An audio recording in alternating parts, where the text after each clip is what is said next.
Well, good morning, everybody, and welcome to what I call the Reality Rally.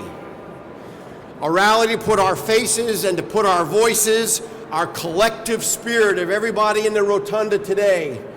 A rally on this fundamental truth. Recovery from addiction is real. Our rally today is to emphasize that treatment works, recovery is possible, and that when we recover, everyone in society benefits from our recoveries. We really want to applaud you. We want to applaud you for coming over to the Capitol, making us aware of folks that are in recovery, making sure that as I look out and see each and every one of you, that you are now productive, hardworking, caring human beings that want to participate in this society. And this room is filled today, but it's just a tip of the iceberg.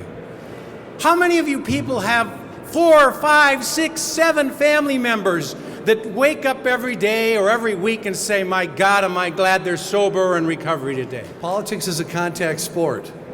And so you got to be here and you got to show up, and that's what you're doing here today. And so first of all, I'm going to thank you for being here and being part of the process.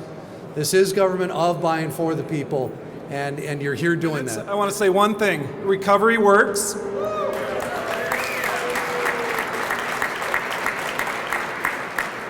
And so I take to heart my goal to make sure that recovery can work for everyone who wants it. And people introduce me as somebody who's important. I look around the room and there are people who are important here, and they're you. The meetings you'll have today, I presume you're going to scatter out and talk to your legislators. Tell us about your new hope for tomorrow, how you're helping somebody else do better, how what we do now actually worked. We need to support each other as a state. We got to make this happen. We can do it. And this time when we're struggling with budget deficit, it's now more important than ever that we recognize the smartness, the economic sense of investing in prevention, in investing in treatment, in investing in support and aftercare. That's why you're here. That's why I support what you're doing. Even beyond the enormous physical and psychological costs, treatment can save money by diminishing the huge financial consequences imposed upon employers and taxpayers. Minnesota has tens of thousands of individuals, and many of you are here in this room, who are a living testimony to the successful intervention that has helped people get their lives back on track. But when, in particular, we help a woman get back on her feet, back to health, we very often help her family as well. And when we start to get a healthy family, we start to get healthy communities. And when we start to get healthy communities, we start to get a healthy state. And when we start to get a healthy state, and I can keep going. But it starts here, and it starts with you. I'm here to put a face on recovery today. I'm here to proclaim that recovery works. I am your mother, your grandmother, your daughter, your aunt, your niece, your cousin, your wife, and your friend. And I am one of the faces of a family member in recovery. When I got into treatment, they said if you just work as hard on your recovery as you worked on your using, you'll be amazed at what you can do. And it's now 7 years later. I benefited from a lot of treatment. Thank you. 7 years later, I'm an active participant in my community. I try to be of service wherever I can. As a fiscal conservative, I say to the legislature, recovery works. No one has ever called the police on me.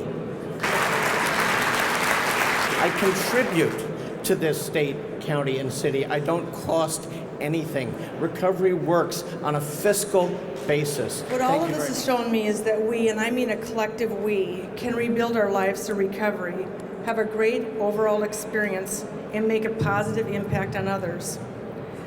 I realized early on that this wasn't going to be a solo effort either. I was hopeless, helpless, penniless, and did not know what I was going to do. And that day that I told that judge I wanted to go to treatment was the best decision I ever made in my life. Hello, my name is Ben Marx, and I'm here to say that recovery can happen, and recovery can happen on a college campus. Augsburg College in recovery and the Step Up program, and all of us here today are living a life of second chances.